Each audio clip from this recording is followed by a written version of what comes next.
Vamos começar então. Bom, hoje, 11 de fevereiro, estamos muito contentes de ter a primeira roda literária, uma iniciativa da nossa amiga Juliana Chaves, em conjunto com o Leo, o Max e algumas pessoas que se foram somando, assim, Dona Dina, que sempre incentiva, a Gorete, Antônio, Antônio José Filho Denise, que também escreve, e todas essas pessoas que estão aqui são muito especiais, têm umas histórias muito bonitas. Então, esta roda viva é dedicada à literatura.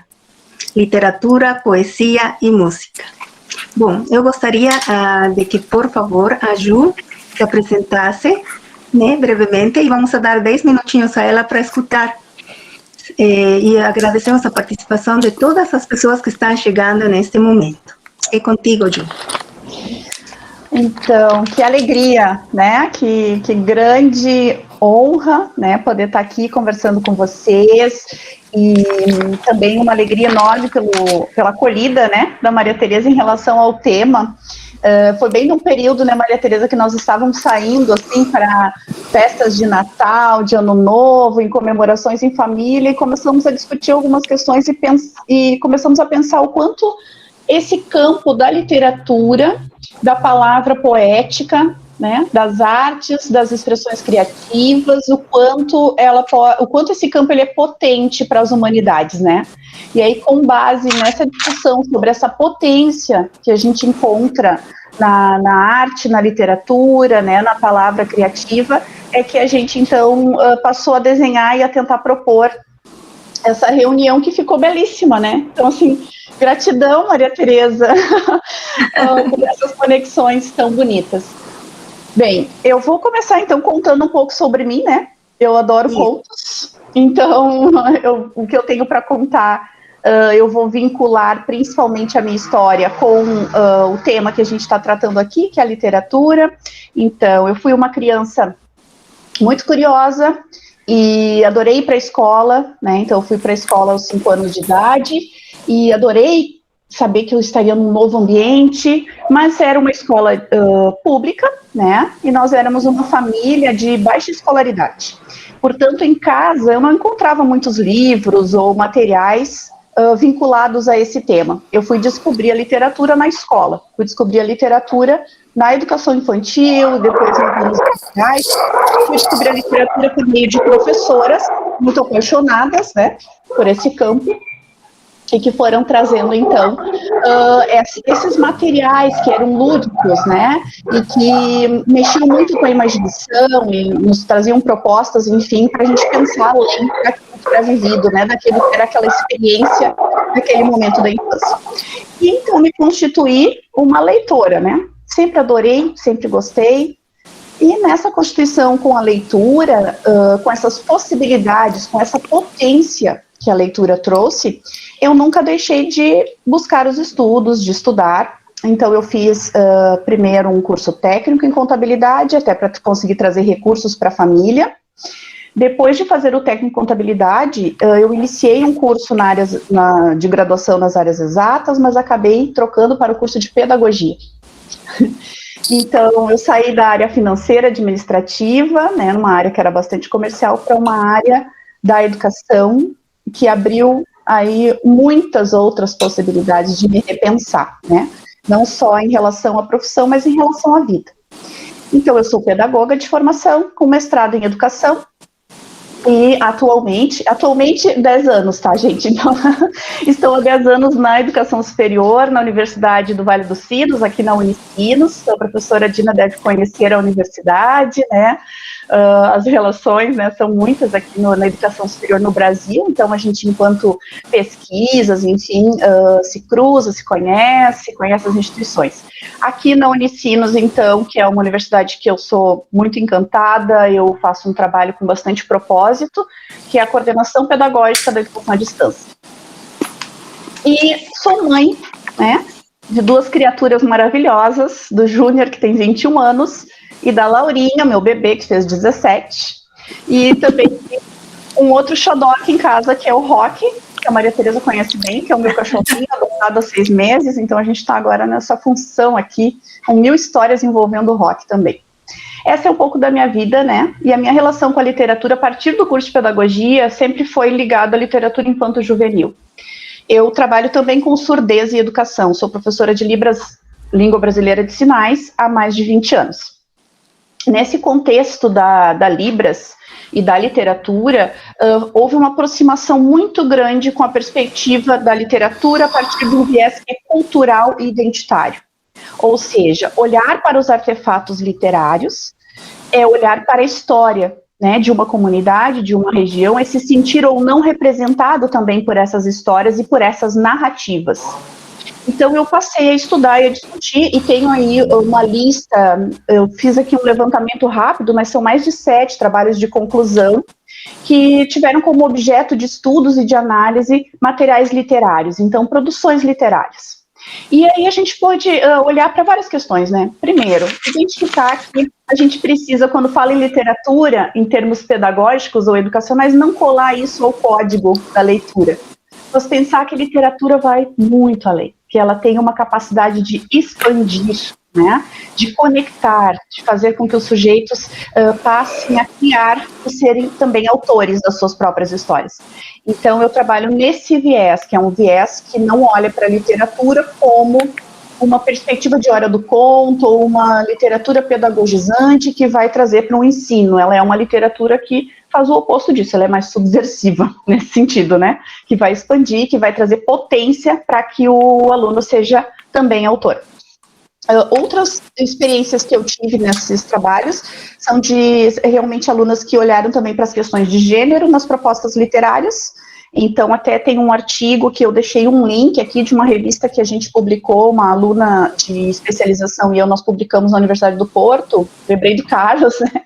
Foi em 2018, nós olhamos para um número expressivo de produções da Disney, dos contos de fadas. Nós fizemos uma análise, então, Foucaultiana, a partir dos estudos culturais, né, pós-estruturalistas, de como essas narrativas apresentam o que é ser mulher, o que é ser homem, né, como é que a gente olha para essas representações que são ali colocadas.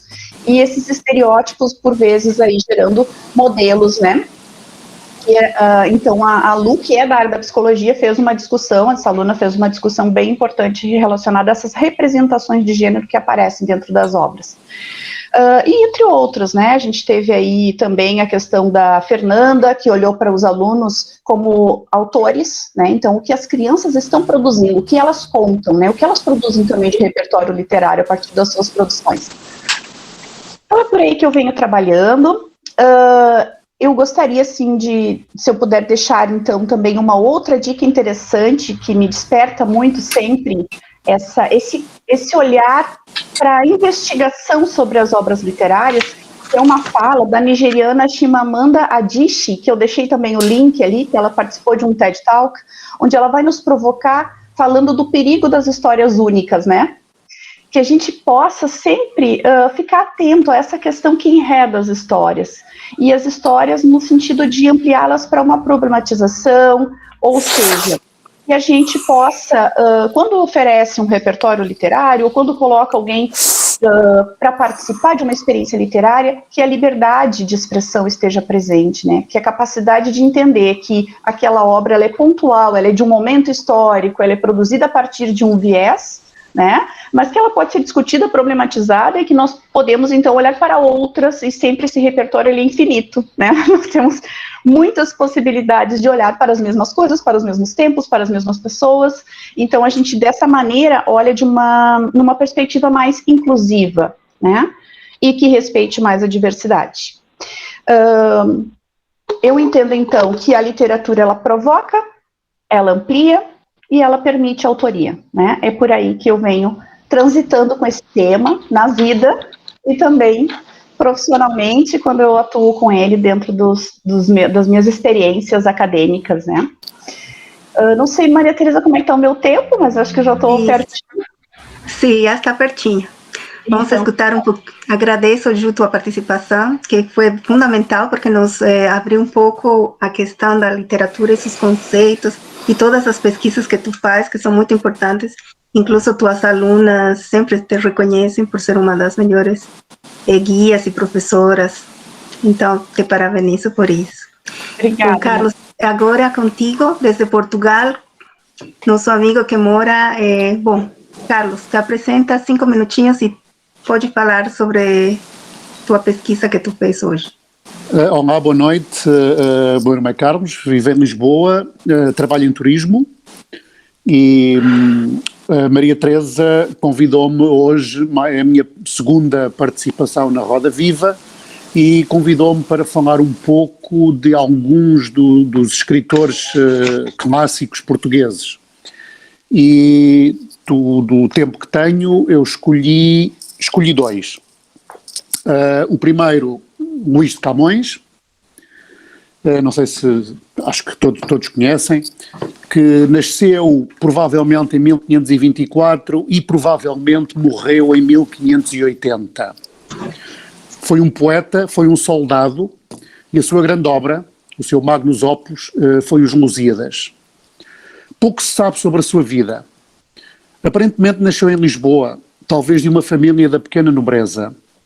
Era jovem e terá recebido uma educação nos moldes clássicos, dominando o latim e conhecendo a literatura e a história. Pode ter estudado na Universidade de Coimbra. Frequentou a corte do rei Dom João III, onde iniciou a sua carreira como poeta lírico, e envolveu-se em amores com damas da nobreza e possivelmente plebeias, além de levar uma vida boémica e turbulenta. Autoexilou-se em África, como militar, onde perdeu um olho numa batalha. Voltou para Lisboa, feriu um cervo do Paço Real e foi preso. Perdoado, partiu para as Índias Orientais, passando lá vários anos, onde escreveu a sua obra mais conhecida, a epopeia nacionalista Os Lusíadas. De volta à pátria, publicou Os Lusíadas e recebeu uma pequena pensão do rei Dom Sebastião pelos serviços prestados à coroa. De acordo com narrativas da época, morreu na miséria. Logo após a sua morte, a sua obra lírica foi reunida numa coletânea, Rimas, tendo deixado também 3 obras de teatro cômico. Depois de falecer, a sua poesia começou a ser reconhecida como valiosa por vários nomes da literatura europeia. Foi um renovador da língua portuguesa e continua uma referência de toda a comunidade lusófona. Camões viveu na fase final do Renascimento Europeu, que assinalou o final da Idade Média e o início da Idade Moderna, a transição do feudalismo para o capitalismo. A sua produção literária dividiu-se em 3 géneros: o lírico, o teatral, 3 peças que escreveu, e o épico. O lírico foi mais conhecido pelos seus sonetos, que escreveu mais ou menos 400, como, por exemplo, Amor é fogo que arde sem se ver. O épico, Os Lusíadas, provavelmente concluída em 1556, foi publicada pela primeira vez em 1572, no período literário do Renascimento Europeu. A obra é composta por 10 cantos, 1102 estrofes, 8816 versos. A ação central é a descoberta do caminho marítimo para a Índia por Vasco da Gama, à volta da qual se vão descrevendo outros episódios da história de Portugal, desde os antigos povos lusitanos e do seu líder Viriato, que combateu os romanos 1 ou 2 séculos antes de Cristo. Vou-vos deixar com a primeira estrofe da obra épica Os Lusíadas, que reza assim: as armas e os barões assinalados, que da ocidental praia lusitana, por mares nunca dantes navegados, passaram ainda além da Taprobana. Em perigos e guerras esforçados, mais do que prometia a força humana, e entre a gente remota edificaram novo reino que tanto sublimaram. Portanto, isto é uma estrofe onde a sua obra, Os Lusíadas, tinha 1102 estrofes, 1102 partes, como eu acabei de recitar. Foi considerado o maior poeta da língua portuguesa, pelo menos até o aparecimento de Fernando Pessoa. O seu domínio do verso foi comparado a Shakespeare, a Homero, a Virgílio e a Dante. Portanto, foi a minha pequena apresentação sobre o Luís de Camões. Vou Obrigada, então agora... Carlos. Sim, Obrigado sim. eu. Vou então agora falar-vos de Fernando Pessoa, que nasceu... Tem pouco tempo já. Já?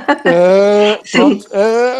Bem, então rapidamente vou então só falar-vos do outro tá grande... Bom. Sim, quanto tempo tenho, Maria?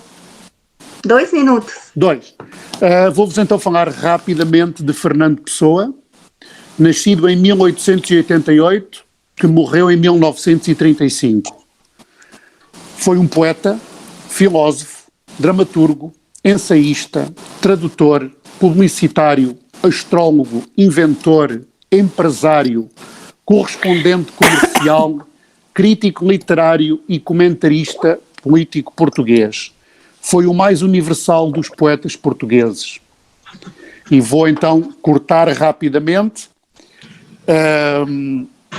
porque Fernando Pessoa, enquanto poeta, ele criou muitas pessoas, muitas personagens. Entre elas, que devem conhecer, Alberto Queiro, Álvaro de Campos, Ricardo Reis, e basicamente durante a sua vida ele apenas publicou 4 obras, 3 em língua inglesa e uma em língua portuguesa, que é a Mensagem, que foi publicada em 1934, um ano antes de ele morrer. Fernando Pessoa morre a 2 de dezembro de 1935. Deixou por publicar mais de 25 mil páginas que são ainda hoje estudadas e comentadas por todo o mundo.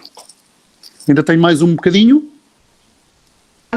Depois de que cada pessoa se apresente, a gente pode entrar nessa conversa de perguntas e respostas. Tu vai ter oportunidade também para continuar. Vamos a respeitar agora nosso tempo. Vamos a escutar a nossa amiga Dona Dina Frutoso, que, bom, conhecia ela em um curso de fluxo. Dona Dina, é com você. Foi ótimo ter conhecido Maria Tereza. Maria Tereza é uma aglutinadora, não é?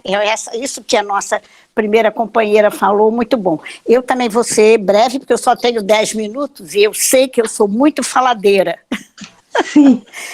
Então, eu farei 81 anos, dia 7 de abril, pelo Zoom outra vez, porque quando eu fiz 80 anos no ano passado, o meu sobrinho, que mora na Inglaterra, criou o Zoom, que eu nem sabia nada isso de Zoom.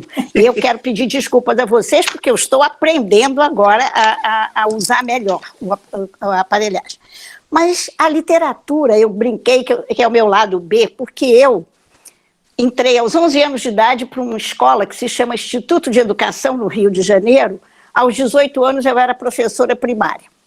E daí começou toda uma carreira ligada à educação. Eu fiz concurso para a Universidade Federal e fui fazer pedagogia, igual a essa nossa colega, porque eu gostava muito de psicologia. Mas naquele tempo só havia psicologia na PUC e eu trabalhava muito longe, não dava tempo. Então eu fiz concurso porque nós tínhamos registro de professor de psicologia com pedagogia também. Aí, depois, eu fui fazer concurso para a Universidade do Estado, outra vez, outro vestibular, aí eu me formei em psicologia. Este ano faço 50 anos de formada em psicologia. Então vamos ver se vai dar tempo de celebrar. Eu aí fui ser professora na Universidade Federal, fiz mestrado e doutorado lá, e fiz a primeira tese do Brasil sobre as universidades abertas da terceira idade. E aí, quer dizer, aí eu escrevi um livro, porque foi uma pesquisa, né? Aí saiu o livro, esse livro sai em 99, ele está esgotado, mas vocês acham no sebo, tudo por aí. Eu sempre dei aula, dei cursos, dei palestras, me especializei, eu sou didata de análise transacional, sou do grupo que trouxe a análise transacional para o Brasil, e sempre trabalhei muito em psicologia, sou psicoterapeuta esses anos todos, e com a carreira de professora também na Universidade Federal, dando palestras por esse Brasil inteiro, que é uma coisa que eu gosto muito de fazer. Por isso que a professora disse, né, eu conheço a Unicino. É verdade, conheço. E aí, eu resolvi no doutorado fazer uma pesquisa sobre as pessoas que entravam para a universidade aberta da terceira idade. Aí, fiz essa pesquisa, depois que eu fiz essa pesquisa, eu me interessei profundamente pelo relacionamento entre gerações, que é uma coisa que eu fazia a vida inteira, né? Que eu tinha sido professora primária, alfabetizei mais de 500 brasileiros, inclusive a minha irmã caçula, que eu tenho uma irmã que é 12 anos mais nova do que eu. Mas como é que aí a literatura vai às pessoas? Diziam que eu escrevia bem, porque eu tive muito bons professores, e eu sempre li muito. E eu, como a professora, eu fui uma criança curiosíssima. Eu perguntava tudo à minha mãe, mamãe só tinha o curso primário, e ela, não sabemos como, ela me ensinou a ler, eu não sabia escrever nada, mas aí eu lia tudo. Então eles me colocaram com 6 anos de idade, porque naquele tempo só ia para a escola com 7. Colocaram aos 6 anos de idade para que eu fosse aprender a ler. E aí eu entrei com 7 anos na escola primária pública no 2º ano. Depois eu fui a Portugal, eu tenho que, depois nessa hora das perguntas, eu quero fazer perguntas a esse nosso companheiro português, porque tocou muito meu coração, eu tenho inclusive cidadania, né? E aí, então, hoje nós temos que falar aqui um pouco da literatura, a importância da literatura nesse momento, porque eu pertenço a alguns grupos. Porque, como eles diziam, que eu sempre escrevi muito artigos, durante 5 anos eu fui blogueira, adorava dizer que eu era blogueira, escrevia todo mês para um blog. Aí eu tinha algumas pessoas importantes, como a Heloísa Igreja, a Antônia Krapp, elas diziam: sua prosa é poética, você tem que escrever poesia. Não, eu não gosto de escrever poesia, não sei o que lá. Mas eu comecei a escrever, tanto que o meu livro de 80 anos, que eu lancei quando eu fiz 80 anos, ele saiu na Bienal do Livro de 2019, porque eu ia fazer em 2020, final do ano é a Bienal, e eu quero ler, porque o que me interessa muito para o resto da minha vida é o relacionamento entre gerações. Então eu quero dar os parabéns a Maria Tereza, porque trouxe tantas pessoas jovens aí para o grupo. E durante a pandemia houve muita leitura de poemas, né? Eu mesmo fiz vários poemas, aliás, estão me cobrando agora, mas eu tenho perdido várias pessoas para o Covid, a minha família está toda inteira, mas muitos conhecidos, muitos amigos, pessoas da universidade, eu não tenho tido vontade de escrever poesia. Mas o meu lado B, então, é poesia e é pintura. Esse é um dos meus quadros.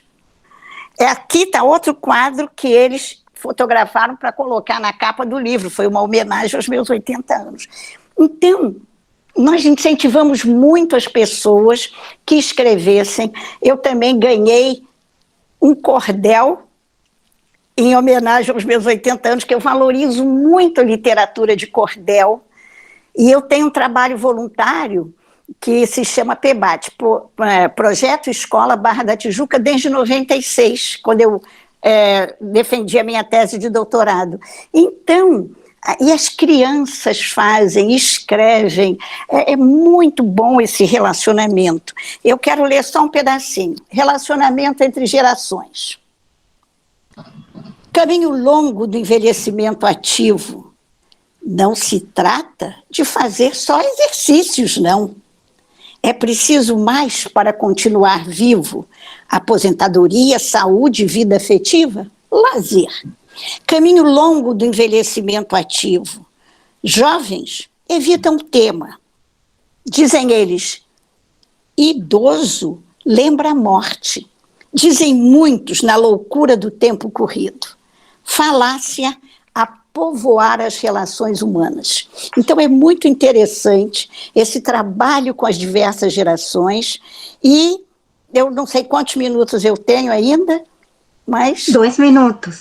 2 minutos. Então eu vou encerrando. Eu quero dizer também que na nossa universidade, já quero apresentar, nós temos revista, eu escrevo para 9 a 10 lugares por ano. Todos os anos eu escrevo para muitas antologias. E essa revista Delfos, que não havia saído em 19, eu falei com o presidente, e saiu agora em dezembro de 2020. E com alguns artigos, eu inclusive falo sobre a pandemia, falo sobre a importância da literatura, dessas trocas. No tempo, os 3 primeiros meses do isolamento, eu usei lendo muito. Eu tenho muitos livros e eu tinha muita coisa que eu queria reler. Então eu não arrumei nada, eu só li. E fiz poemas. Aí depois começamos a arrumar as coisas e tenho achado coisas muito interessantes. Então eu fico para depois, eu quero falar com o nosso companheiro português, né? E quero falar depois com essa moça também e com o nosso Com a Renata. Léo, que ele é um dos meus entrevistados, porque é a minha próxima pesquisa. Eu já ia falar, hein? Eu ia comentar, hein, Dina? Eu tô esperando meu convite aí, hein? Pois é. Você já foi convidado, não está esperando convite nenhum, está esperando a entrevista. Isso. Que eu vou contar para vocês, para encerrar esse pedaço, que é a próxima pesquisa o tema tentativo. O que eles dizem de nós. Eu vou entrevistar os netos, que viveram mais de 20 anos com os avós. Não precisa ter morado junto, mas que tiveram influências. Eu ofereci minha tese de doutorado à minha avó espanhola, que era analfabeta, mas uma pessoa importantíssima na minha vida. Me passou os valores muito importantes. E orações. Nós somos católicos, então ela nos ensinava orações. Foi uma beleza de relacionamento. Um beijo para vocês. Depois Obrigada. Eu quero falar com todo mundo. Sim, vai ter a oportunidade, sim, dona Dina. Bom, agora vamos a conhecer a nossa amiga Denise. Denise é a Pedrinha de Carvão. Denise, é contigo. Te apresenta e conta de teu livro. Prazer pela primeira vez aqui na roda, conversando um pouquinho com você, encantar com as histórias, com as pessoas. Pedrinha de Carvão, o que é Pedrinha de Carvão? Primeiro vou contar para vocês um pouquinho rápido por que o nome desse título. Porque eu moro no Brasil, sempre morei numa comunidade muito pobre, meu pai era lixeiro, né, gari. Hoje se diz coletor de lixo, gari, mas na época, enquanto criança, se dizia lixeiro. O que aconteceu comigo com essa menina Pedrinha de Carvão? A menina foi criada entre 2 vilas. Uma vila que tinha um tráfico muito forte, então a gente passava fome, passava privações, e a gente ia porque lá ouvia era mais fácil sumir, né? Porque a gente não nessa Denise, vila, o som. a gente viveu de tudo. Oi? Teu som está entrecortado. Está cortado? Melhorou? Sim, está melhorando. Está assim, entrecortado. Tá. Agora sim, vamos tentar. Melhorou um pouquinho? Vou colocar o microfone aqui, então. Isso, agora essa sim. Menina melhorou? Essa menina, ela durante a infância, essa menina, ela juntou osso para vender no ferro velho, juntou vidro, doméstica, foi babá, passou muitas coisas na vida, e eu achei muito importante, tudo que a gente passa, a gente mostrar para os outros, mostrar para outras crianças que são aqui da comunidade, e a gente pode ser um exemplo do bem, que eles não vão olhar ficante que tem um tênis bom, eles vão aquela moça que estudou e que passa um pouquinho mais arrumadinho, mas é porque ela estudou. A gente tem que ser esse exemplo positivo da comunidade. A gente não tem que melhorar um pouquinho e mudar o que mora. Aqui todo mundo me conhece desde criança. Eu dizer que eu sou a Denise, sempre a mesma Denise, que nasci, morei e vivi aqui, que sou a menina que estava naquela casa de praticamente papelão, que sou filha do lixeiro e que hoje sou secretária de assistência social, de direito. Então, não para ser melhor do que mas para dizer para eles, para a minha comunidade, que é possível, né? Tudo que passei na minha infância, eu resolvi escrever, porque foi como um grito de liberdade. Eu sofri abuso sexual, eu passei fome, e eu queria, sim, que as pessoas soubessem o que acontece na vida da gente, e que a gente tem sempre que ser resiliente, que a gente não pode desanimar. As pessoas dizem, por que tu mora dentro da vila, tu poderia ter ido embora? Mas se eu fosse para minha vida e a minha luta, minha batalha não teria sentido. Eu tentei agora há pouco uma campanha política, mas não por um objetivo político em si. Eu tenho vários projetos que eu entendi que se eu não fosse para a política, eu não poderia fazer mais o que eu gostaria de fazer pela vida, que é fazer a diferença, que é fazer aquele seu João que chega lá na porta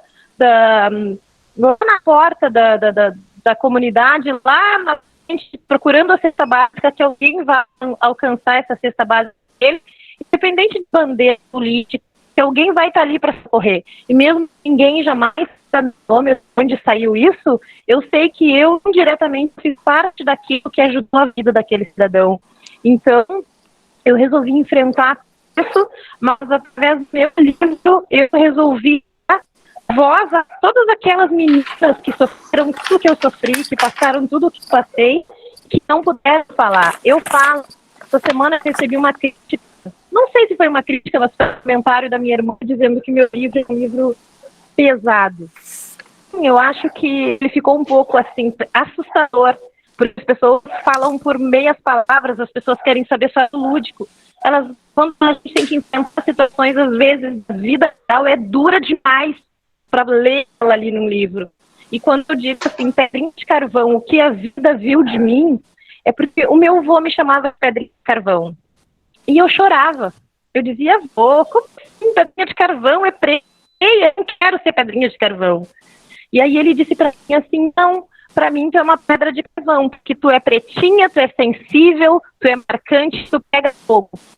E eu acho que foi a pessoa que melhor escreveu na vida, porque foi exatamente isso. E aí eu escrevi o título Pedrinha de Carvão, que a vida viu de mim, foi porque a vida desenhou uma coisa, né? Eu nasci numa comunidade pobre, abaixo da linha da pobreza. Não tinha banheiro, a gente fazia as necessidades num latão e carregava. Eu não fiquei vendo a vida passar.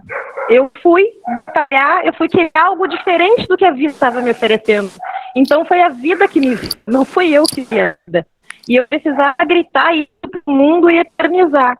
Então eu resolvi escrever o que eu sentia, o que eu passei em cada voltando ao meu passado, revivendo as minhas dores, para que este livro, esse meu livro, seja um grito para todo mundo que passou e de esperança também, para todo mundo que passou, tudo que eu passei, saber que sim, é possível a gente passar trabalho e a gente não endurecer o coração, a gente olhar para o próximo com amor e dar amor às pessoas. E é só isso que eu quero dar através do meu livro, de esperança. Você começar o meu tempo, Maria Tereza? Tem 1 minuto. O som não está muito bom, claro. Mas o meu livro, ele fala disso. Ele fala sobre a história dessa menina que passou tantas coisas na vida e que está aí ainda só por amor ao ser humano. Só por isso. Esse é o fundamento do livro de Carvão, que a vida viu de mim. Obrigada, Denise. Um aporte muito bom. Só um pouco o som que está dificultando nossa escuta, mas a gente captou pelo menos o mais importante, o conteúdo principal. Bom, agora me gostaria de convidar agora a Vicente Antônio Martins, um amigo, parceiro, uma pessoa que nos ajuda muito na comunidade, que é gremista, mas que, contudo, é um amigo que escreve umas crônicas maravilhosas e respeito muito a ele. É contigo, Vicente Martins, e muito obrigada por tua presença, é uma honra também nesta noite. Obrigado para ti, Tereza, é uma honra muito grande estar ouvindo o depoimento de quem me antecedeu, e agora esse depoimento emocionado e emocionante da Denise, que foi bem marcante. Reencontrar aqui um querido amigo que eu não vi há bastante tempo, né, há mais de um ano pelo menos, né, que é o Roberto. O Roberto foi meu colega de faculdade, estudamos juntos. Eu sou formado em Direito, sou advogado já há mais de 35 anos. Eu e o Roberto estamos bem conservados, mas a gente é formado há 35 anos, né? Eu sempre gostei muito de ler. Eu também acho que a pandemia ela permitiu, como a professora Dina falou, a gente retomar algumas coisas. Eu li muito esse ano de 2020, li muito mesmo, estou lendo já bastante também em 2021, li coisas que eu nem imaginava que existiam e que me emocionaram muito. Faço referência aqui a dois autores gaúchos, um deles é o Jefferson Tenório, que escreveu O Avesso da Pele e O Beijo na Parede, que são livros lindos. E também faço referência a um autor que é o José Faleiro, que escreveu Os Supridores, que é um livro fantástico. Quem puder, tiver a oportunidade de ler esses dois livros, fica uma indicação.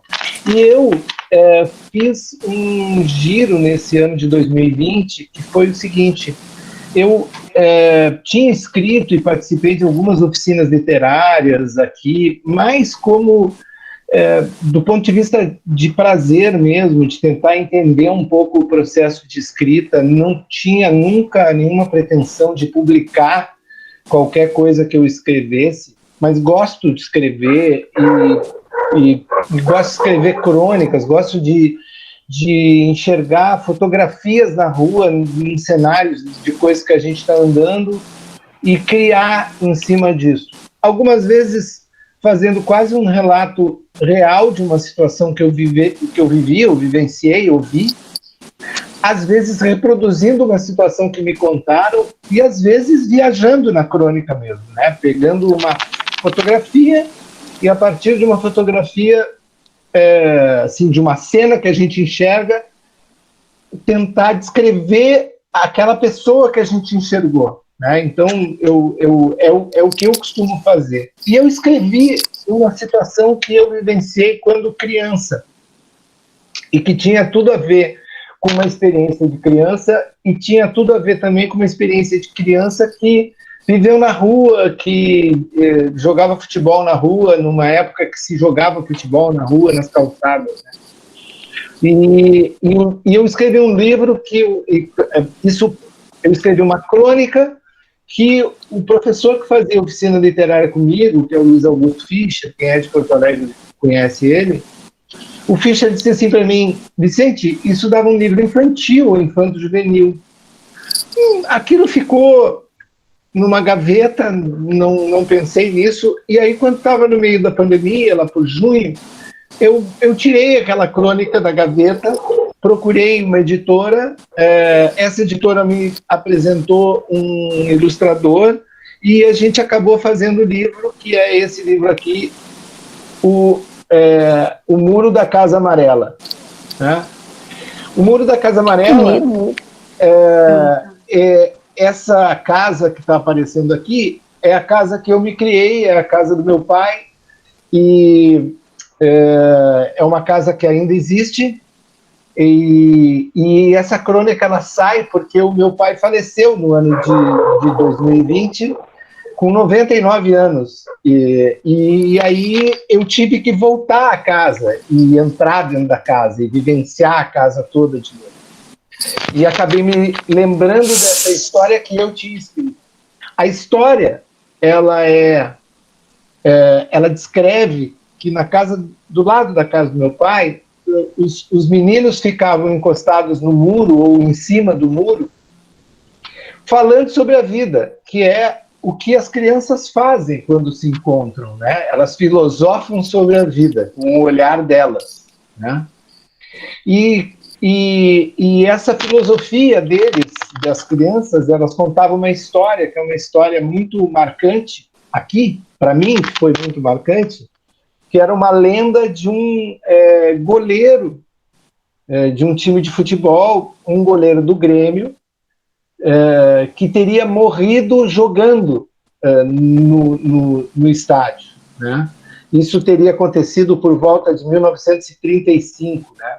Esse goleiro existiu, ele morreu realmente depois de jogar uma partida, mas não com os requintes de crueldade da história, né? E os requintes de crueldade da história era de que ele estava doente, tinha sido marcado um pênalti contra o time dele, ele defendeu o pênalti que teria sido chutado pelo próprio irmão, e o irmão disse para ele, foi sorte. E ele jogou a bola para o irmão de novo e disse, chuta de novo. O irmão chutou, ele agarrou de novo o pênalti e caiu morto. Essa era a lenda que as crianças contavam, né? E eu conto essa lenda, que certamente as crianças ainda escutam essa história, pelo menos as crianças que gostam de futebol, elas escutam essa história. É claro que ela vai ter diferentes matizes, né? Esse goleiro era o Eurico Lara, ele realmente morreu em 1935 e saiu direto de um jogo, que foi um Grenal, diretamente para o hospital, onde ele ficou internado, ele tinha tuberculose, tem toda uma história real e tem uma parte que é lenda.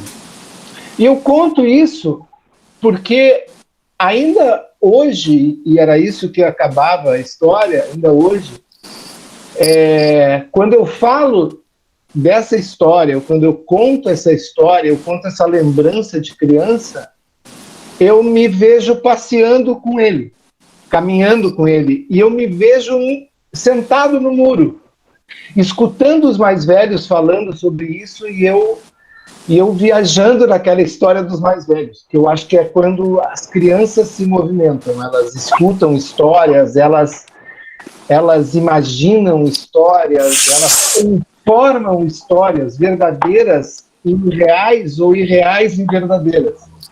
E aquilo eu acho que nos acompanha, ou isso nos acompanha a vida toda. Então, é um livro que ficou muito, eu acho que ficou bem bonito pelas ilustrações, que eu acho que trazem também uma experiência bem bacana, e dizer para vocês que eu gostei muito da experiência.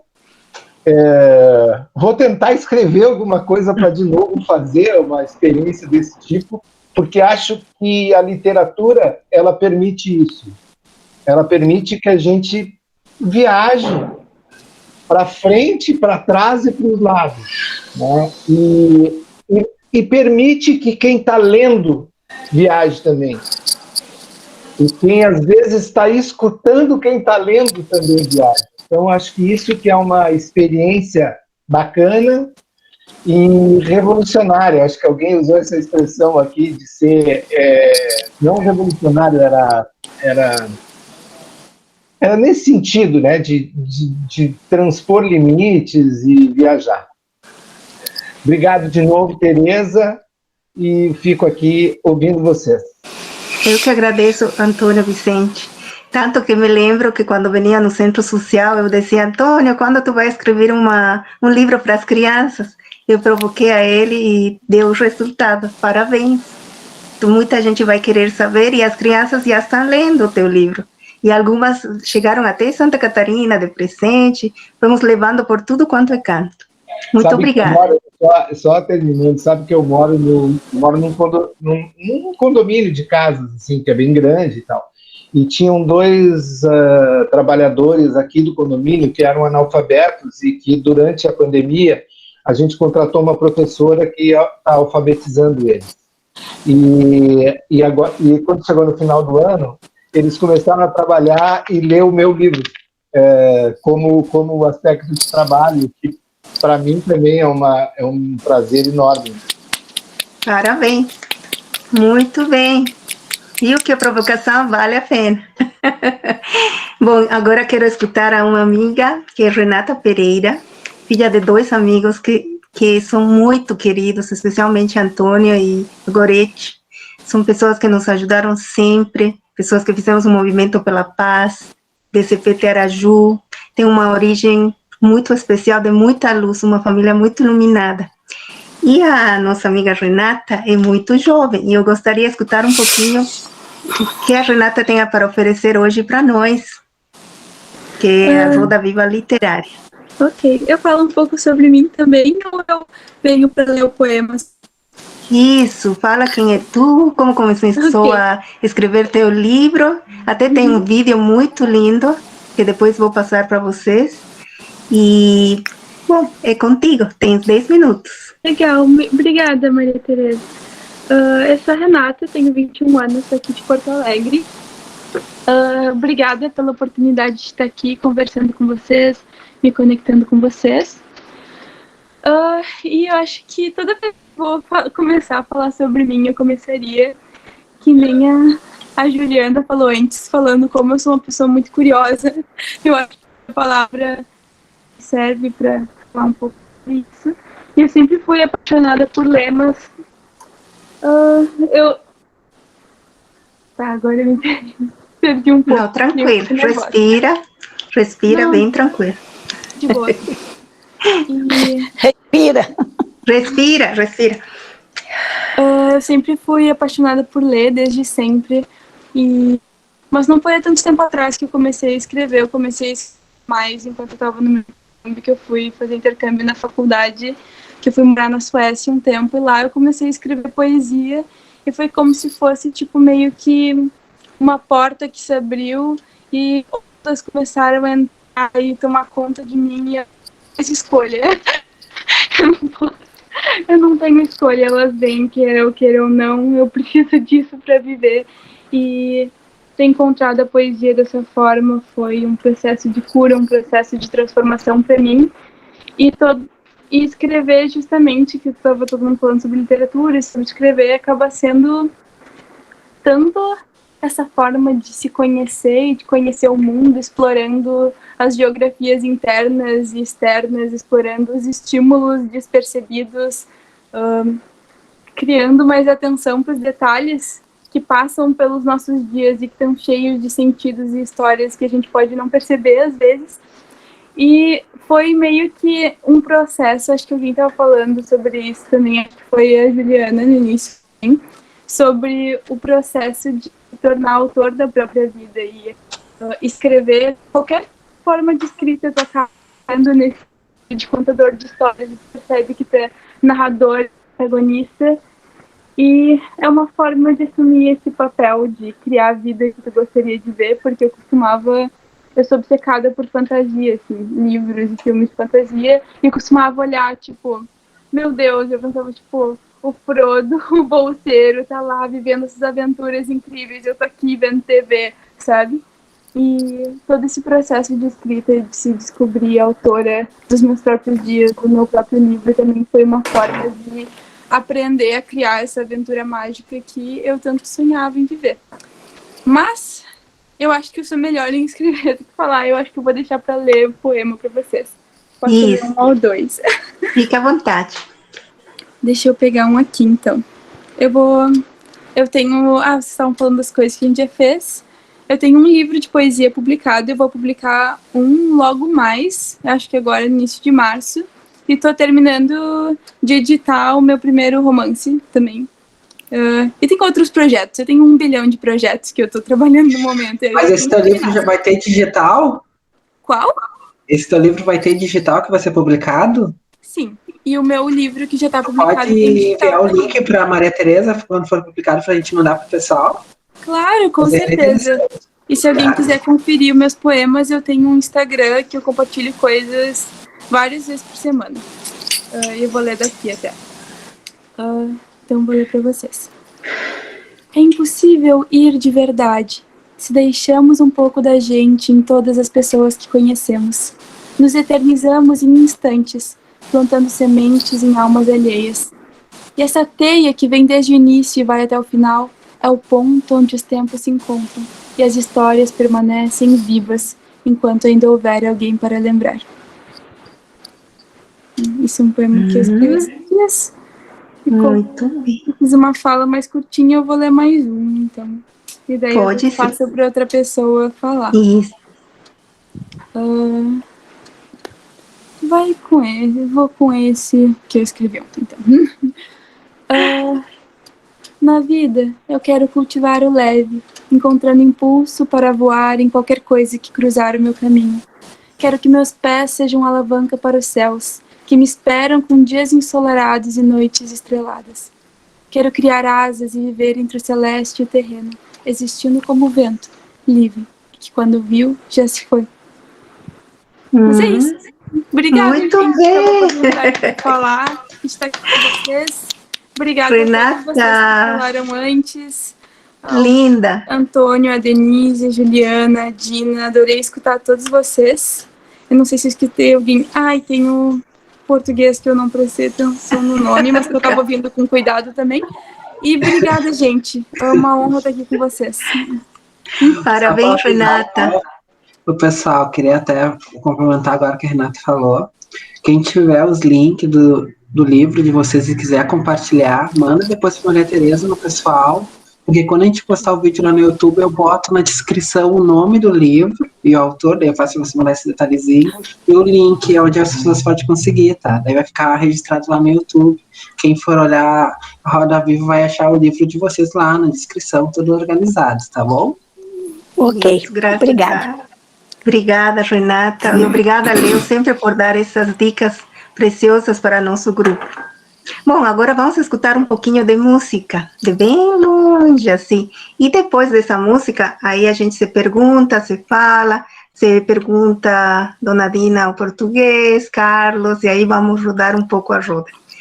Bom, desde Bolívia, La Paz, um amigo muito querido, Jaime Herrera, músico, talentoso.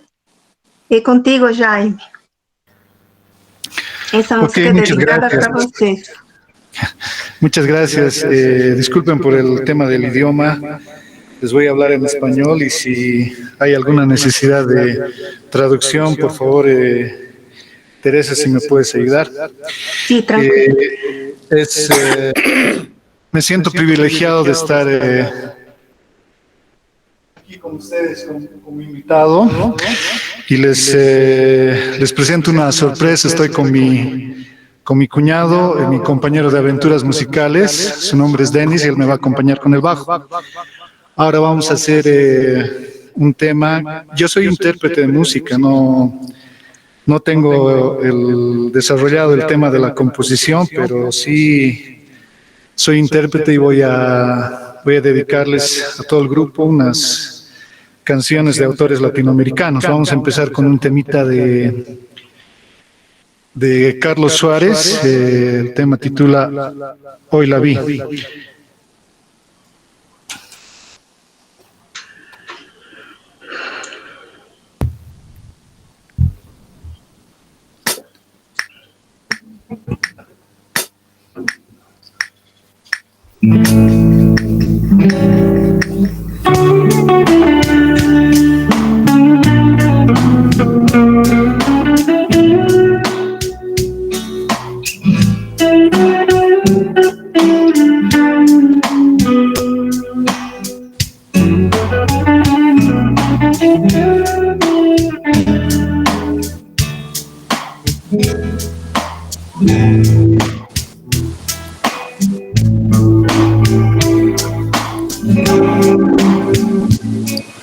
La vi con sus ojos de noche sin luna, sus mares sin olas ni brumas, con sus playas vacías la vi, con sus playas vacías. Hoy la vi y llevaba un vestido de ausencia, magia de luz e inocencia, luz solitaria su luz, pero luz solitaria. Hoy la vi y estalló su mirada en mi pecho y habitó su hermosura en mi lecho y arrancó mi tristeza su luz. Hoy la vi y bastó con solo haberla visto para ver que buscamos lo mismo. Una estrella que llaman amor, una estrella que llaman amor. Hoy la vi con sus manos hurgando mis sueños, sus ansias saciando mi empeño, sus labios calmando mi sed, sus labios calmando. Hoy la vi y aprendí que el amor no es misterio, es la voz que nos habla en serio. Cuando menos buscamos su luz, cuando menos buscamos, hoy la vi y estalló su mirada en mi pecho y habitó su hermosura en mi lecho y arrancó mi tristeza su luz. Hoy la vi y bastó con solo habernos visto para ver que encontramos lo mismo. Esa estrella que llaman. Hoy la vi y sentí el universo en mis manos. Y entre poemas de angustia y desgano, escribí simplemente una frase. Hoy la vi.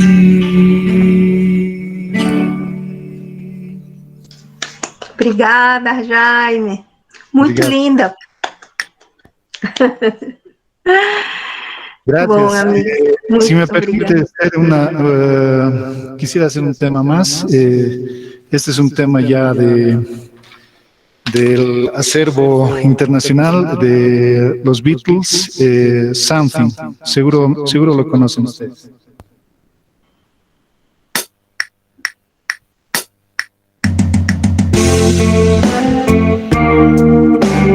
Something in the way she moves attracts me like no other lover. Something in the way she woos me. Don't want to leave her now. You know I believe in her. Something in your smile, she knows that I don't need no other lover. Something in her style, she shows me. Don't wanna leave her now. You know I believe in her.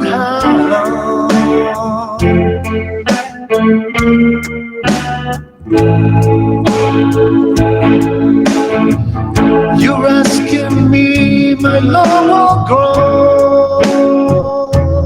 I don't know, I don't know.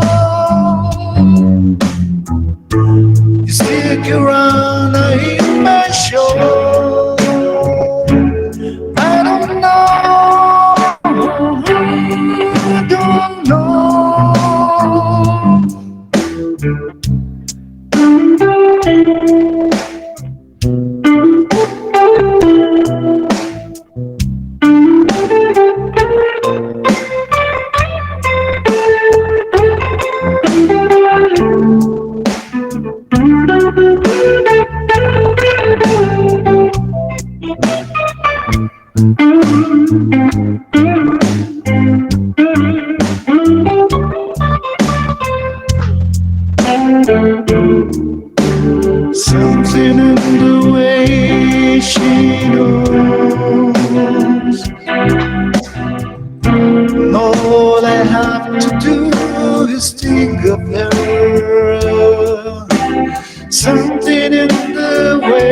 way she shows me.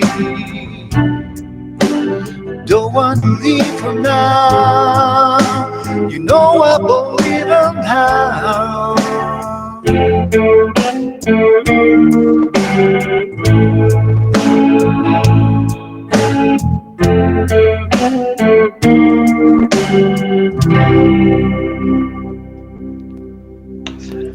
Muito obrigada, Jaime. Gracias, gracias. A Thelma estava muito feliz porque é fanática dos Beatles. Ah, qué bueno. E Um muita saludo. gente que está participando no grupo também. Bom, agora vamos dar uma roda. Vamos a girar a roda e podemos fazer algumas perguntas. Está aberta para os participantes a roda aí, se Dona Dina, o Antônio, a Ju, quer nos ajudar nesse processo, fiquem à vontade. Alguém tem alguma pergunta? Não sei, acho que Dona Dina saiu. Ju? Juliane? Eu fiquei encantada com as falas, né? Eu acho que foram falas muito significativas e complementares. E que emocionante esse momento, né? E ainda esse fechamento, assim, com música, enfim. Eu disse que tá faltando só a tacinha de vinho, né? Na nossa pré-sexta-feira. Para poder acompanhar essa delícia aqui.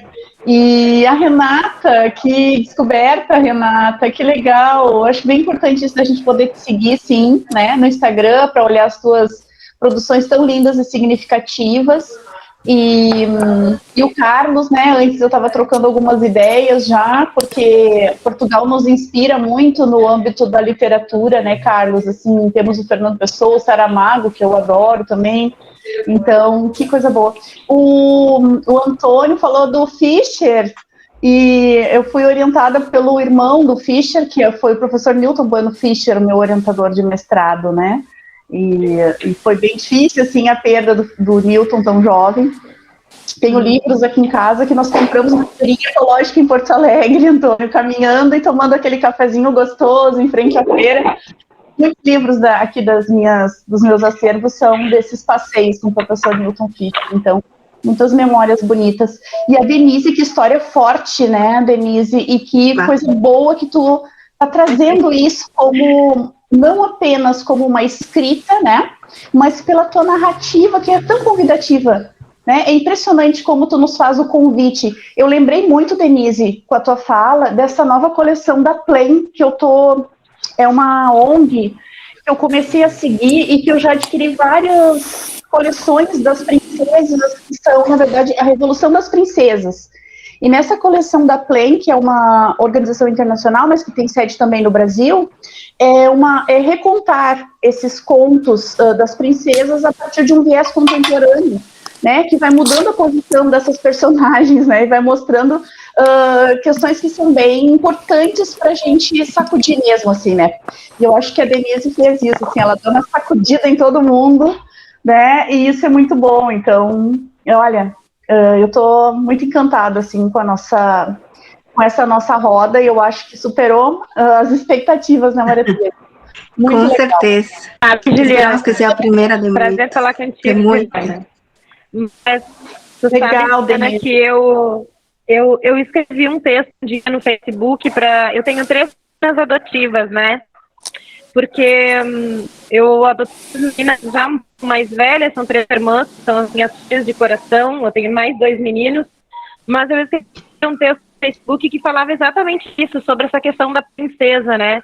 Que eu tento passar para as minhas filhas, e a gente tem que ser independente, porque a gente não precisa de ninguém para de cristal, a gente não precisa ficar na torre chorando, esperando o príncipe encantado, e a gente não precisa de anões defender, porque a gente vai à luta sozinha, né? Eu tenho a minha grande família e eu vou à luta eu não fiquei esperando o príncipe encantado, vou à luta com as minhas princesas e eu ensino isso para elas, que nós somos as princesas e a dona, desculpa a palavra, mas nós somos a dona dessa porra toda.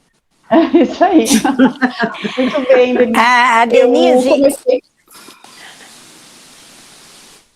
Eu me dei conta dessa força que tem, né, os clássicos, quando eu me separei, eu tive um casamento por 16 anos, e cada um seguiu depois o seu caminho. Nós sempre fomos, assim, muito amigos, muito parceiros, né?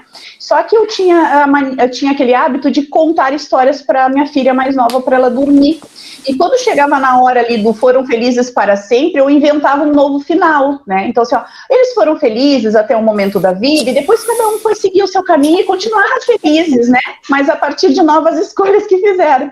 Então, muito bem. A gente pode, né, pensar em novos finais, porque acho que então, né, a professora Dina também trouxe, né, como a gente vai fazendo escolhas na vida, e o nosso lado A, o nosso lado B, né, e tem horas que eles se invertem um pouco, né, e eles podem ter esses movimentos, muito legal. Eu quero, nesse momento, dizer para a Denise que você me trouxe à memória uma das nossas autoras aqui, que se chama Cecília, no momento não me lembro sobre o nome dela, e ela tem escrito, ela foi uma pessoa que foi jovem ser cozinheira nos Estados Unidos, ela foi levada por uma família, e ela também conta tudo o que aconteceu com ela, quando ela, inclusive, estudava também, ela é mineira, e numa casa em que a patroa rasgava os cadernos dela, porque não queria admitir que ela estudasse. É uma história, você me fez lembrar essa história, tem muitas histórias, né?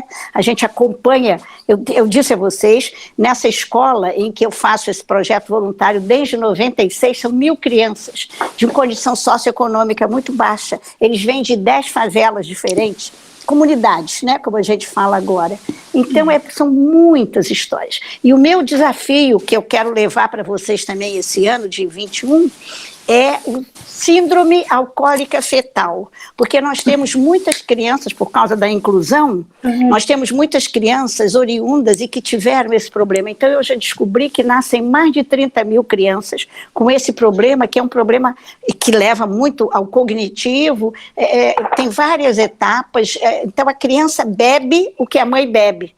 Se a gente conseguir trabalhar com os jovens que não bebam durante a gestação, e o índice de pessoas que estão bebendo, de meninas, de jovens que estão bebendo, no Brasil é muito grande, as meninas estão bebendo mais do que os meninos, então é um tema muito importante. Eu estou pedindo todos os lugares que eu falo, eu estou pedindo a ajuda de vocês. Síndrome alcoólica fetal. Então, é um tema importantíssimo, depois eu vou passar para o Léo também, para ele levar. Mas você me fez lembrar muito, Cecília, me fez lembrar as crianças, me fez lembrar muita gente que passou pelas nossas mãos e que passa, né? De vez em quando eles me perguntam, você é a dona da escola? Para vocês verem o nível. Então, é muito interessante. Mas eu posso falar com o português também? Claro, boa noite. É Antônio? É Antônio? Carlos. É Carlos. Carlos. Carlos, olha aqui. Olha aqui. Vamos ver. Tá vendo? Nós... Sim. Sim. Olha aqui. Nós já estamos na 7ª antologia, e você leu Camões.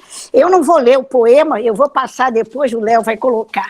A poesia na rota de Camões, porque nós fomos à Mafra, depois um dia, se você quiser, você conta, nós fomos à Mafra e ver aqueles 10, é uma coisa maravilhosa, porque é o caminhar e o ler os poemas de Camões. É muito interessante esse tema. Eu não quero me alongar aqui, porque eu também quero falar com a professora.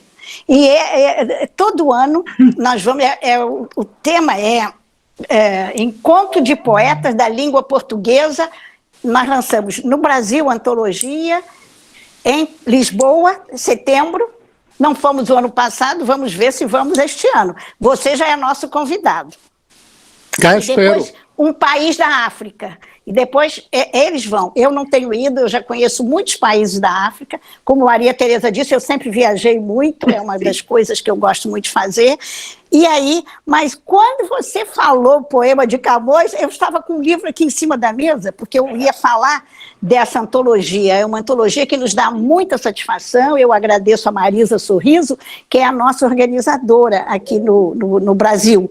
E conhecemos muitos poetas africanos. Mia Couto, inclusive, escreveu já para nós, e muitos autores africanos famosos também têm escrito, e de Portugal. E o Fernando Pessoa, todo ano vamos à casa dele e cada um tem que ler um poema do Fernando Pessoa lá, naquele auditório. Então, vocês hoje me fizeram viajar. É uma coisa muito importante. E o Léo, olha aqui, Léo, esse livro, para a nossa professora que falou em primeiro lugar, centenários. Pois é, eu fui fazer uma pesquisa, porque toda essa história de, não fala, doutora, não fala, e velho é isso, e velho é aquilo. O preconceito no Brasil é enorme ainda, sabe? O preconceito sobre envelhecimento. Então, eu preciso muito de quem escreva. E esse que escreveu, esse colega, aí eu sou assessora da presidência da CAARJ, sabe? Quando vocês ficarem idosos, vocês vão ter uma porção de convites. Eu agora estou assessora da presidência da CAARJ há 2 anos. Eu também estou. Eu sou professora doutora da UFRJ, mas estou com esse encargo. E também com o encargo na Associação Nacional e Internacional de Imprensa, porque nós precisamos muito levar o Estatuto do Idoso. Essa colega aí, a Denise, todos vocês que trabalham com criança, eu tenho pedido, eu consegui uma advogada de Recife, ela escreveu um cordel sobre o Estatuto do Idoso. Então, se você pode até escrever um livro infantil que fale alguma coisa do Estatuto do Idoso, porque tem coisas muito interessantes para a gente levar para as crianças, porque é aí que nós formamos a base. Quando a professora, vocês 3 falaram que são curiosos, eu nasci curiosa. Essa menina de 21 anos me deu uma alegria enorme, Maria Tereza. Com certeza. Então, é muito importante para nós que somos idosos olhar que vocês estão levando essa bandeira adiante. Porque escrever, para mim, é como ela disse, é aquela coisa que sai de dentro. Porque missão, a gente descobre uma missão e tem foco. Porque eu não preciso fazer mais nada disso, todo mundo já sabe, né? Eu sou aposentada concursada do Estado, eu sou aposentada da Universidade Federal do Rio de Janeiro, e eu fui 50 anos psicóloga clínica, e eu estou convidando também os nossos colegas da Universidade do Estado do Rio de Janeiro, formados em 71, que liguem para a nossa associação. E eu quero também agradecer a outra editora, porque esse daqui, depois eu vou passar, Léo, eu não queria escrever para o Natal, né? Não queria escrever, o ano passado eu perdi uma irmã eu sou a mais velha, eu perdi uma irmã mais nova, não foi de Covid, ela morreu antes, né? E aí, essa editora, eu escrevi para 4 lugares para ela, e ela no final do ano queria Gisele Lemos. Eu disse, não, Gisele, eu não tenho clima para escrever. Sabe o que eles fizeram? Se reuniram e me deram a orelha do livro. Orelha é irrecusável, né, gente? Aí eu não podia recusar. Dona Lina. Carlos. Dina, quero acrescentar aí, tá, Dina? Agora que tu estava comentando, eu me lembrei quando começou essa questão de leitura para mim, tá? A minha mãe, ela sempre nos levava na feira do livro, desde pequeno. Daí eu tinha aquelas questões de pintar, essa questão toda. Só que eu sempre fui aquele guri muito dinâmico. Então, para eu parar para ler um livro, a mesma coisa que eu dizer para mim ficar 1 ano lendo o mesmo livro de 50 páginas, sendo bem sincero contigo. Então, primeiro, sincero, chegava na aula de literatura do colégio, os professores davam aqueles não sei quantos livros para ler. Tu acha que eu, Leonardo, era aquele cara que sentava para ler? Só que os professores ficavam loucos comigo, porque eu não podia ler todo o livro. Só que a parte que eu lia, eu captava toda a ideia do livro. Eu chegava lá na aula, todo mundo dando a apresentação e todo mundo seguindo a mesma linha de raciocínio. Daí chegava o Leonardo com uma linha totalmente diferente. Daí o professor olhava para mim, bem sério, né? olhava para mim bem sério, assim, e falava, por que tu pensou nisso? Daí eu ia lá e começava a argumentar. Daí ele falava, essa linha do raciocínio que o Leonardo pensou, nem eu, nos meus anos que eu faço esse trabalho, pensei. Tá vendo? Tinha lido o livro completo, só que daí eu falava pro professor, me captava isso. Daí eu vou te dizer aonde que vinham as ideias. É que eu era um cara extremamente curioso, mas eu não era curioso de ler, eu era curioso de sentar no lado, que eu já te falei, sentar no lado do idoso e o idoso me contar toda a história de vida dele. Ele contava toda a história e contava. Aí na hora que eu tinha que apresentar meus trabalhos, eu captava a ideia do livro e linkava com a ideia que daquela pessoa me contou. E quando eu linkava isso, o professor, meu Deus, é coisa diferente, isso aqui é muito... Eu percebi muito quando eu estava não estou dizendo que todos são, mas eu percebi muito que o professor trazia muito conhecimento, tinha muito professor que era aberto, só que nenhum deles, no momento na vida, eu diria, passou, sei lá, muito tempo no lado de uma pessoa mais velha, escutando tudo que aquela pessoa mais velha falar. Muito bem. Cobrar muita gente que a gente tinha que visitar a avó, eu acabei me adaptando a escutar histórias. Então, eu sou uma pessoa que posso estar aqui conversando contigo, posso estar fazendo várias ideias, mas se tu tem uma história para me contar, eu estou prestando toda a atenção na tua história, vou captar tudo que tu falou e vou levar para minha vida. Então, vai chegar situações na minha vida que eu vou me lembrar da tua história e vou linkar a tua história para mim, sabe? Isso para mim é o que eu sempre gostei. Tanto que o único livro que eu digo que captou, assim, que fez eu acabar ler todos, assim, foi aquele Diário de um Vampiro. Eu nem era de romance, sabe? Só que eu peguei o volume, nem era volume 1, volume 2, e gostei. E aquele Culpa das Estrelas, que a minha mãe comprou toda a coleção, eu li toda aquela coleção. Mas hoje, atualmente, o que eu mais gosto de ler, que eu sou apaixonado, sempre essa questão de marketing, coisas assim, técnicas, né? Só que eu, Leonardo, se tu chegar, oi, Leonardo, eu quero que tu leia um Frankenstein, eu quero que tu leia, sabe, grandes obras, eu te juro, eu vou ler, mas eu vou estar lendo assim, eu vou demorar 3, 4, eu te juro, eu acabo de demorar 1 ano e meio para acabar de ler um livro, para tu ver que eu tenho que estar inspirado, eu digo que eu tenho que estar muito inspirado para ler, mas eu vou lendo até o livro me captar mais. Atualmente, eu tô lendo muito mais livro que eu lia antes, né? Mas são livros que agora eu gosto, que naquela época que eu estudava não tinha tanto essa pegada ali, eu acabei me adaptando, eu gosto de ler aqueles mangá, gosto de ler aqueles questões de anime, essas questões que são bem... não gosto de ver... por exemplo, eu consigo ver um filme todo legendado, eu gosto de olhar filme legendado, muitas vezes mais legendado que do lado, nesse quesito, né? Muito foi me trazendo todas essas questões que eu acabei me conectando. Achei muito legal essa parte da Renata ali, que eu tive um projeto, quando eu era mais novo, de fazer poema. Eu tive, sim, na escola, na 3ª série. Eu acho que eu montei, num ano, eu montei 120 poemas. Eu adorava escrever poema, adorava, assim. Poema, para mim, era uma coisa libertadora. É emoção. Poema é emoção.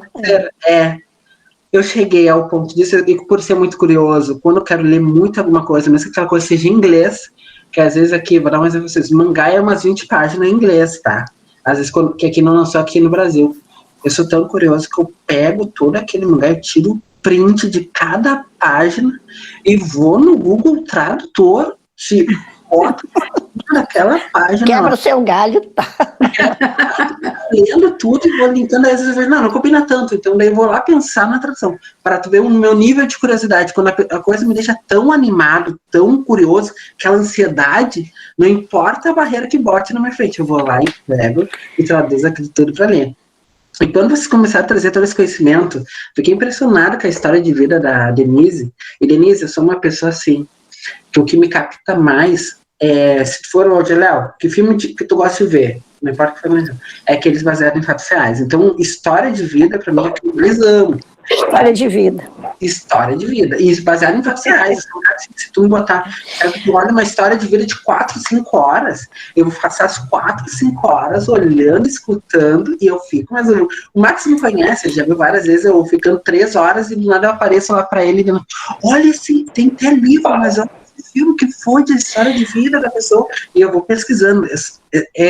Essa é a minha atração favorita, eu te digo pra ti.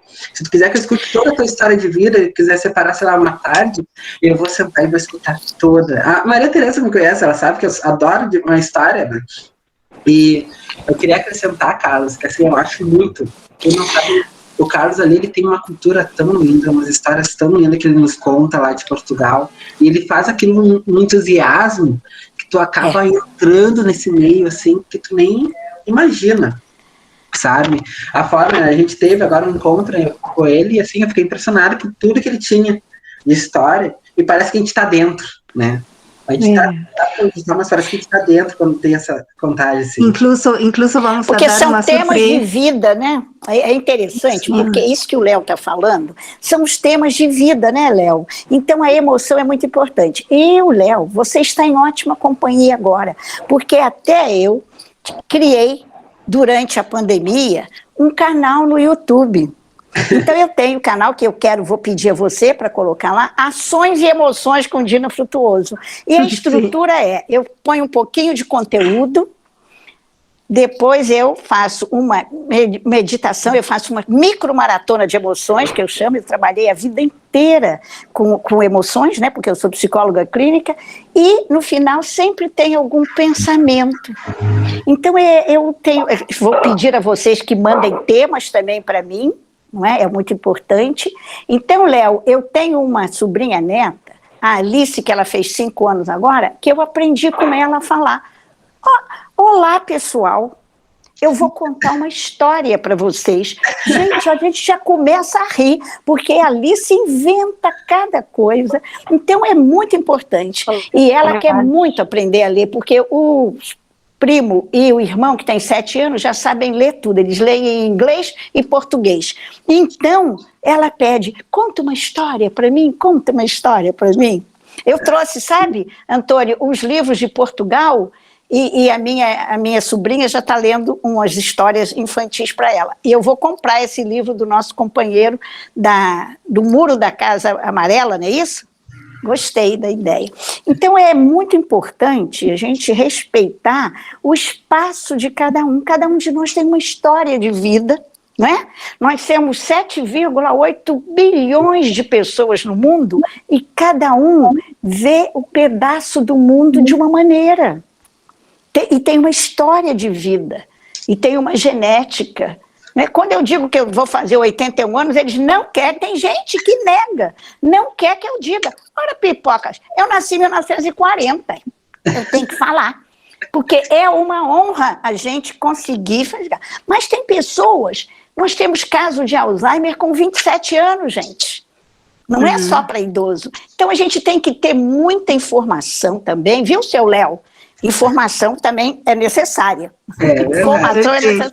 E o senhor, que pesquisa tanto na internet, vai me ajudar nessa síndrome alcoólica fetal. Todos vocês, aliás, vão me ajudar. Um vai ter sim a oportunidade, dona Eli. Nós que agradecemos a sua participação. Eu quero te comentar assim que a minha família tá. Parte do meu pai é assim, um nível de bebê. Se tu tá em 5, tu pode ter certeza que vai ir 40 cervejas, tá? Para tu ter uma ideia. É muito. Esse é alcoólico, quando eu estudei, eles nos ensinaram essa questão do alcoolismo. Nos ensinaram os riscos que a gente tomava, cada copo que a gente tomava, o que podia nos trazer de problemas lá na frente. Eu realmente tenho muita resistência ao álcool, tá? Para mim, beber é bem tranquilo, mas eu sei meus limites. Sim. Eu aprendi isso por causa do conhecimento assim, da escola, só que é uma questão muito de maturidade, a gente saber o limite, né? Mas se deixar levar. Mas existem pessoas que têm, chama-se propensão, viu, meu filho? Chama-se propensão. Isso é um estudo que a gente faz, né, na psicologia.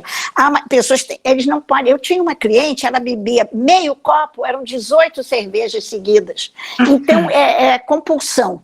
Nós chamamos em psicologia compulsão. Pode ser para qualquer coisa. Pode ser para furtar, pode ser para comprar, pode ser para sexo, ou pode ser para beber. Então, a compulsão é um problema. Então, a gente precisa de tratamento.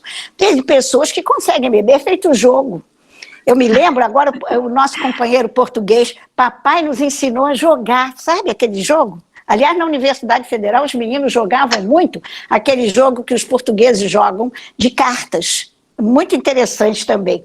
E eu cheguei uma vez na escola, a diretora me deixou fazer, aí eu falei na aula de matemática, eu fui lá e falei com eles: olha, nós vamos começar, quem quiser, aprender a jogar cartas.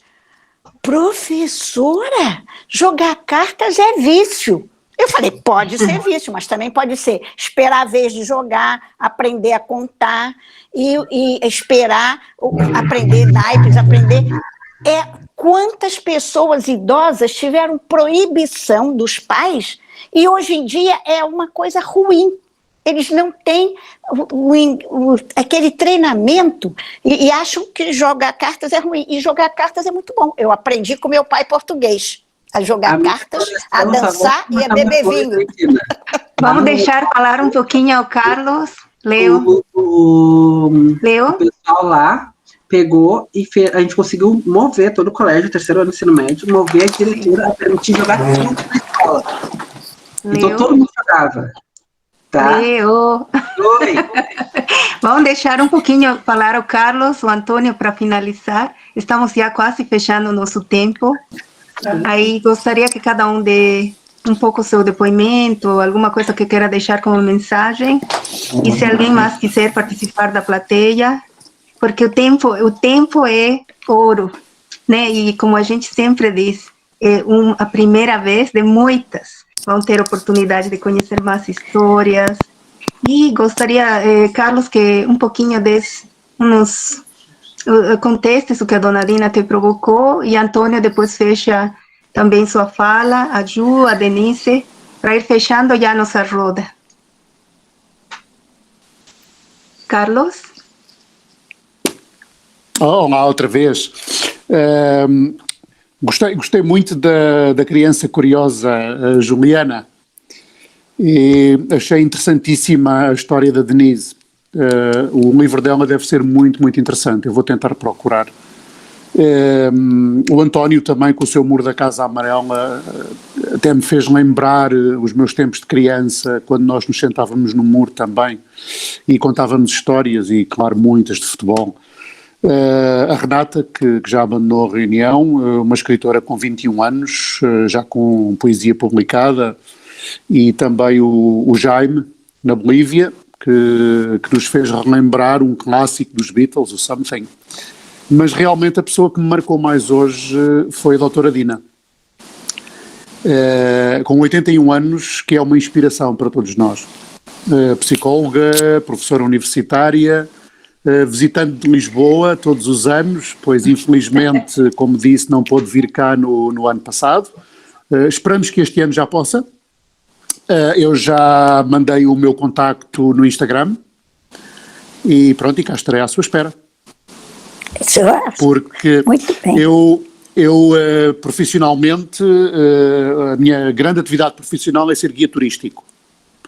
Portanto, eu tenho um tuk-tuk em Lisboa, um tuk-tuk elétrico, e pronto, faço, sim, e portanto eu faço, quando o Léo disse que eu conto as histórias, pois eu sou um pouco um contador de histórias. Eu conto a história de Lisboa, eu conto a história de Portugal, pronto, é uma das minhas, como é que é dizer, uma das coisas que eu gosto mesmo, é muito, muito satisfatório. E cá fica à sua espera. Futuramente teremos uma surpresa. Futuramente teremos uma surpresa com o Carlos. Esperem, aguardem que vamos avisar com muita antecipação. Sim, senhor. Sim, com certeza. Antônio, quer dar umas últimas palavrinhas? Quer falar algo para o nosso grupo? Quero agradecer de novo. Foi muito bacana participar aqui da roda com vocês. Eu aprendi bastante. Eu cada vez fico mais convicto que a literatura e a relação com a escrita, com contar histórias e ouvir histórias, é sempre uma surpresa. Tem um autor que é um professor de história também, que é o Luiz Antônio Simas, do Rio de Janeiro, que ele fala muito das pedrinhas miudinhas, né? Ele conta histórias a partir das pedrinhas miudinhas que a gente vai encontrando pelas ruas. Então ele conta algumas coisas, alguns aspectos do Rio de Janeiro a partir dessas pedrinhas miudinhas. E ouvindo cada um e cada uma de vocês hoje, Então fica bem claro que esse mosaico que a gente vai montando a partir de pedrinhas miudinhas, a partir das experiências que a gente tem, eles são fascinantes, assim, de todos nós, né? Eu disse para vocês que eu tô tendo que ir na casa do meu pai e tal, que tinha 99 anos, e cada pasta que eu abro, e ele tinha muitas pastas, porque ele tinha 99 anos e super lúcido, então ele imprimia toda a correspondência que ele fazia por e-mail com os netos deles, que estão morando espalhados pelo mundo. Ele imprimia todos os e-mails que ele trocava.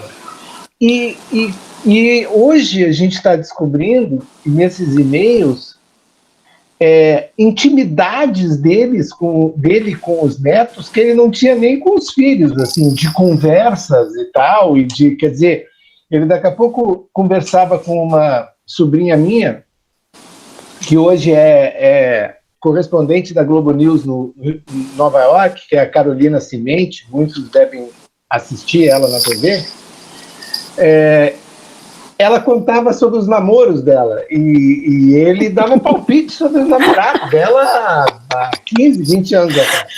Ela já uma mulher, já adulta, 20 e poucos anos, e conversando sobre isso. E eu acho que isso são pedrinhas miudinhas, porque a gente vai buscando, garimpando nessas histórias, saber que a Renata, filha do meu amigo Roberto, é uma poetisa já com 21 anos e super, assim, entusiasmada com essa atividade. Então eu deixo um beijo para todos, para todas, e dizer novamente, agradecer muito a Teresa pela oportunidade de poder ter participado aqui nessa quinta-feira de noite. Nós que agradecemos a ti. Eu gostaria que Antônio Bandeiras falasse uma última palavrinha, assim, Antônio. Antônio? Roberto, desculpa, te troquei, já estou. Não, nada, tranquilo. Eu quero retribuir aqui o abraço ao meu querido colega de turma de 1985 de formatura, o Vicente, grande figura humana, grande profissional na área jurídica, e descubro também agora essas incursões. Eu certamente vou atrás do livro aí porque na verdade acabamos por nos identificar com essas experiências de quem viveu aquela fase. E a Renata, nós estamos envolvidos aqui em casa, e ela precisou sair porque nós temos morando conosco uma pessoa idosa, então exige uma atenção. Então ela precisou sair. Mas é uma grande alegria essa oportunidade do convívio com vocês.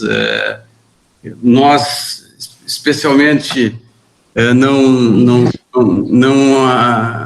não trabalhamos com a escrita de forma literária, mas o nosso grande investimento é justamente em propiciar a Renata condições que ela possa contribuir com o coração dela para melhorar a vida das pessoas. E de fato, ela está investindo nisso. Ela abriu mão de toda e qualquer outra opção de vida e ela quer dedicar a vida dela. Então, estou falando, na verdade, por ela. Ela quer dedicar a vida dela. Todo o esforço dela é no sentido de se preparar para mudar o mundo, transformar o mundo, para ajudar a transformar o mundo com o coração e com todo o preparo. Ela é estudante de História e na verdade, ela é compulsiva ledora e compulsiva escritora. Ela escreve todos os dias como uma forma de terapia. Ela traduz os sentimentos dela, ela se trata escrevendo. É compulsivo. Como disse a professora Dina, não é algo que ela possa se afastar, isso é compulsivo, é uma necessidade. E para nós é uma alegria, porque a obra dela tem tocado alguns corações. Obrigada, Roberto. E você falou uma coisa importantíssima. Eu queria dar só uma palavrinha por causa do trabalho voluntário, porque isso apareceu muito, né?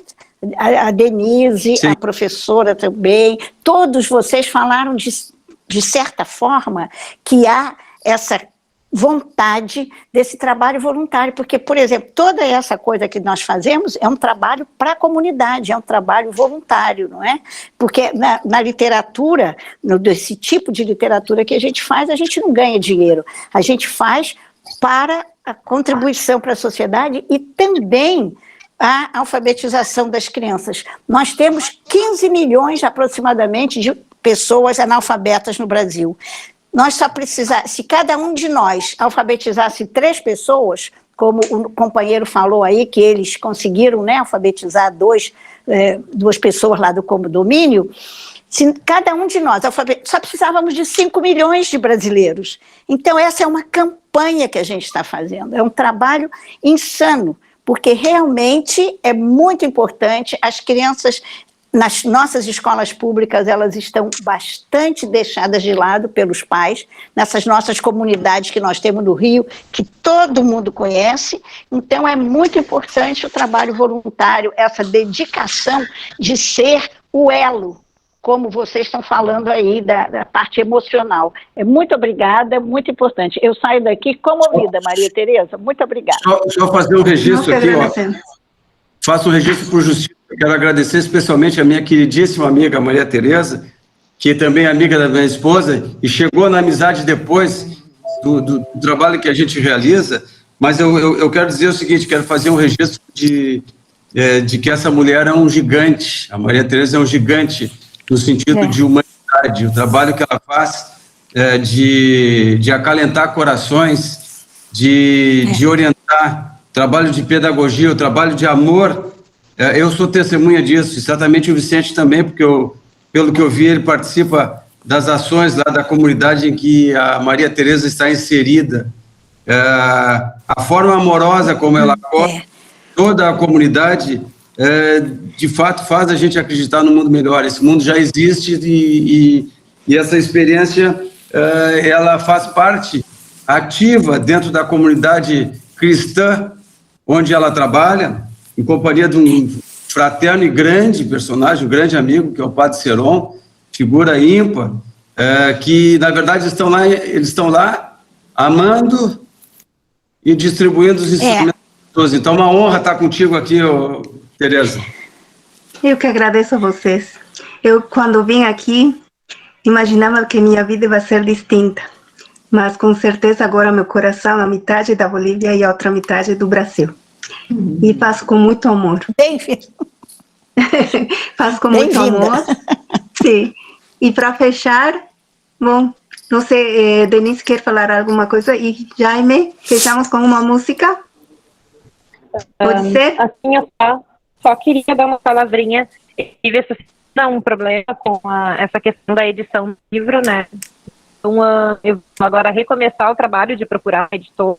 Eu tive um problema com a última, mas assim que tiver disponibilizado, daí eu passo para a Maria Tereza para passar para vocês, se estiver no mercado já, e dizer que ouvir as histórias de vocês nos anima muito, né? Saber que a Maria Tereza, sim, concordo com o que o Roberto acabou de dizer, é uma gigante, é uma gigante. Eu fui conhecer o trabalho da Tereza, do Seron, através de um amigo, que é o Mano, né, da comunidade, que me ajuda muito aqui, e quando eu cheguei lá e vi o tamanho do trabalho que eles têm pela comunidade, o amor, me dá mais vontade de aqui na minha comunidade, porque eu entendi que a gente não está sozinho, que lá do outro lado tem gente também olhando com muito amor e carinho o ser humano, então isso é um gás, assim, imenso. Do caminho da solidariedade, nós estamos no trabalho de solidariedade, porque o assistencialismo não ajuda ninguém a crescer. Então a solidariedade é a grande bandeira que os trabalhos voluntários precisam segurar. Parabéns aí. Com certeza, eu que agradeço.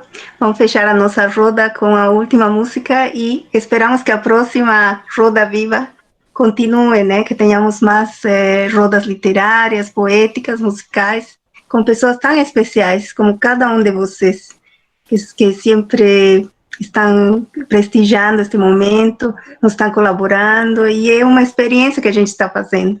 E nessas experiências e descobertas, nossas missões e propósitos estão sendo cumpridos. Obrigada a todos. E lembrar, Maria Tereza, que nós ainda estamos com a pandemia, não é? Eu já me vacinei, porque eu sou profissional de saúde, e como eu sou muito idosa, eu já estou vacinada. Aí a segunda vacina eu só vou tomar em abril, mas acontece que nós ainda temos que ter muito cuidado. Eu acompanho muito a Europa, eu tenho pessoas na Europa, né? E aí é muito importante nós termos essa consciência, não só por nós, mas a solidariedade com as outras pessoas. Como alguém falou aí, cuidar das pessoas idosas que ficam em casa e que os jovens trazem o problema da contaminação. Isso é muito importante, nós continuarmos nos cuidando. Então, vamos fazer isso, eu peço em nome de todos os idosos. Com certeza. Jaime, contigo para finalizar. Muito obrigada por essa roda. Fechamos com o broche de ouro. Agradeço a todos sua presencia. Ok, muchas gracias Tere por la oportunidad de poder participar. Vamos a hacer un tema que lleva mucha poesía.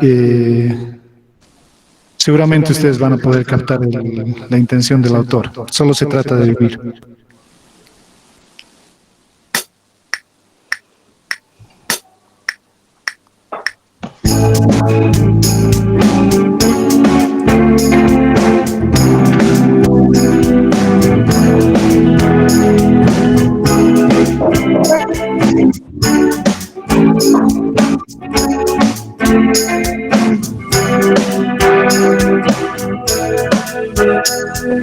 Dicen que viajando se fortalece el corazón, pues andar nuevos caminos te hace olvidar el anterior. Ojalá que esto pronto suceda, si podrá descansar mi pena hasta la próxima vez. Ojalá que esto pronto suceda, así podrá descansar mi pena hasta la próxima vez. Y así encuentras una paloma herida que te cuenta su poesía de haber amado y quebrantado otra ilusión. Seguro que al rato estará rodando, inventando otra esperanza para volver a vivir. Seguro que al rato estará volando, inventando otra esperanza para volver a vivir. Creo que nadie puede dar una respuesta y decir qué puerta hay que tocar. Creo que a pesar de tanta melancolía, tanta pena y tanta herida, solo se trata de vivir. En mi almanaque hay una fecha vacía, es la del día que dijiste que tenías que partir. Debes andar por nuevos caminos para descansar la pena hasta la próxima vez. Seguro que al rato estarás amando, inventando otra esperanza para volver a vivir.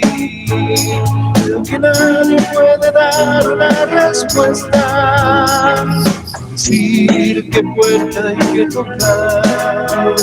Creo que a pesar de tanta melancolía, tanta pena y tanta herida, solo se trata de vivir. La la la la la la la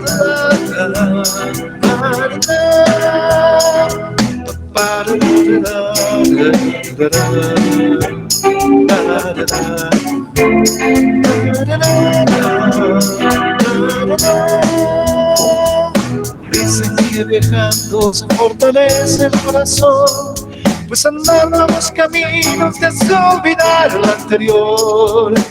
Ojalá que esto todo suceda, así pueda descansar mi pena hasta la próxima vez. Seguro que al rato estaré volando, inventando otra esperanza para volver a vivir.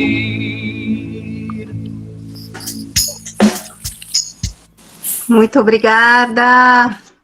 Bom, estamos na hora de fechar. Agradeço a todos de coração. Até a próxima roda, que temos ainda muito mais para contar e para fazer.